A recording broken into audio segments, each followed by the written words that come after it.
listrik. Sebelumnya, izin memperkenalkan diri, nama saya Mifari Izan Hafizan. Saya Sipa Malia Putri. Saya Izdara Zakia. Dan saya Devia Sabira. Untuk penjelasan yang pertama, pada tahun 1887 ada dua orang ilmuwan bernama Albert Abraham Michelson dan Edward W. Morley. Mengapa mereka melakukan percobaan? Kita ketahui bahwa gelombang definisinya adalah suatu rambatan energi melalui medium yang elastis atau lenting. Contoh gelombang adalah bunyi mungkin mediumnya atau rambatannya melalui udara. Nah, sekarang cahaya itu mediumnya, rambatannya harus ada medium yang ada di mana saja ketika cahaya masuk. Contohnya seperti ruang hampa atau benda transparan. Pada abad 19, ilmuwan menetapkan istilah rambatan cahaya ini adalah ether. Ether ini menghasilkan hipotesa. Nah, hipotesa yang pertama adalah ether berada di alam semesta. Jadi alam semesta ini tuh penuh dengan ether yang tak tampak dan tak bermassa. Yang kedua, apakah ether ini bergerak atau diam? Yang ketiga, apakah ether ini berdampak pada perambatan cahaya? Untuk menjawab hipotesa berikut mungkin perlu pembuktian tersebut, maka mereka melakukan percobaan. Selanjutnya untuk percobaan Michelson Morley, saya yang akan menjelaskan. Di sini ada sedikit gambar ilustrasi yang sudah dibuat. Di sebelah kiri ada sinar datang, di sebelah kanan ada cermin 1, di atas ada cermin 2, dan di tengah ada kaca setengah cermin, dan di bawah ada daerah pengamatnya.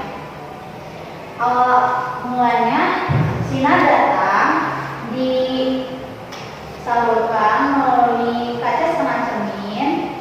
Karena kaca ini hanya setengah, jadi sinar ini masih bisa diteruskan melalui cermin 1. Setelah sampai di cermin 1, sinar ini itu dipantulkan kembali menuju kaca setengah cermin. Setelah sampai di kaca setengah cermin, sinar ini dibawa menuju ke arah daerah kurungan. Selanjutnya, untuk cermin kedua, sinar ini kebalikannya dari cermin 1, yaitu pertama-tama dipantulkan terlebih dahulu, setelah itu diteruskan untuk menuju ke daerah pengaman.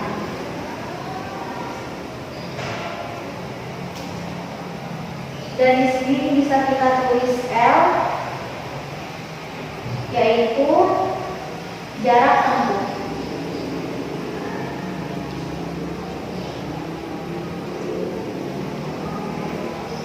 Selanjutnya, saya akan menjelaskan prinsip percobaan Michelson Morley, yaitu penjumlahan vektor kecepatan jika C sama dengan kecepatan cahaya dan U untuk kecepatan ether.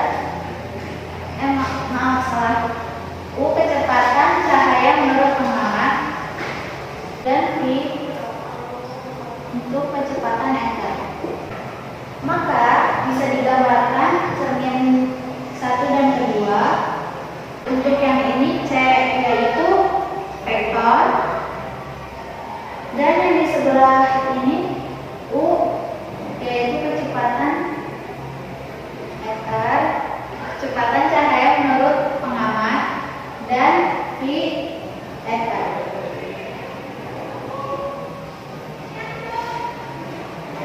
Cermin 2 juga sama seperti cermin 1. Maka bisa kita tulis rumusnya seperti ini. Yang digunakan untuk percobaan ini ada 2. Yang pertama ini rumus umumnya, dan yang kedua menggunakan sistem menggunakan secara matematika.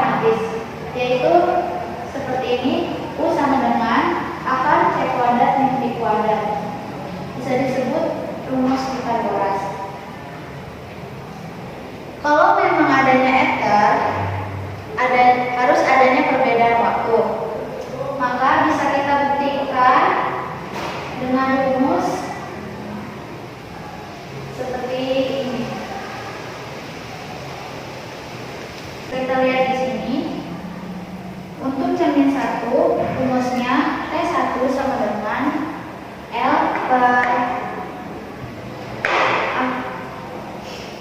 buka kurung C plus V tutup kurung plus L per C min V. C plus V itu untuk searah dan yang C min V untuk berlawanan arah. Dan yang ini untuk persamaan yang cermin kedua yaitu T2 sama dengan L per akar C2 C akar C kuadrat min V kuadrat. Mungkin hanya segitu. Selanjutnya kita akan melihat hasil pengamatannya. Dari hasil pengamatan bisa dilihat bahwa tidak adanya perbedaan waktu dalam percobaan ini. Dan kesimpulannya ada dua. Yang pertama, hipotesa tentang ether itu tidak ada dan tidak benar. Dan yang kedua, kecepatan cahaya adalah besaran mutlak untuk ke segala arah, tidak bergantung pada kerangka acuan inersial. Baik, untuk materi selanjutnya yaitu ada Postat Einstein. Postat Einstein ini dikemukakan oleh seorang Albert Einstein dan mengemukakan dua teori relativitas khusus. Yang pertama ada semua hukum fisika bersifat sama atau invarian di seluruh kerangka awan atau acuan inersia.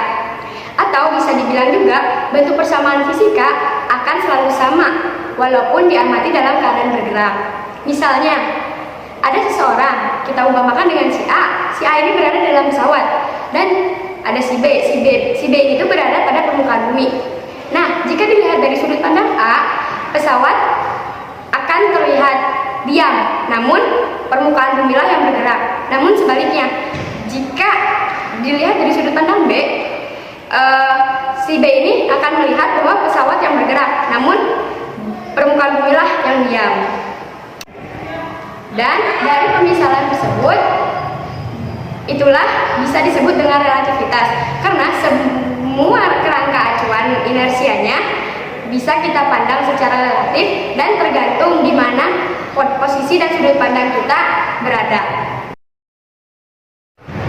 Selanjutnya yaitu postulat 2. Di postulat 2, Einstein menyatakan bahwa kecepatan cahaya atau C yang merambat di ruang hampa udara atau ruang vakum akan bernilai sama di setiap kerangka acuan inersia.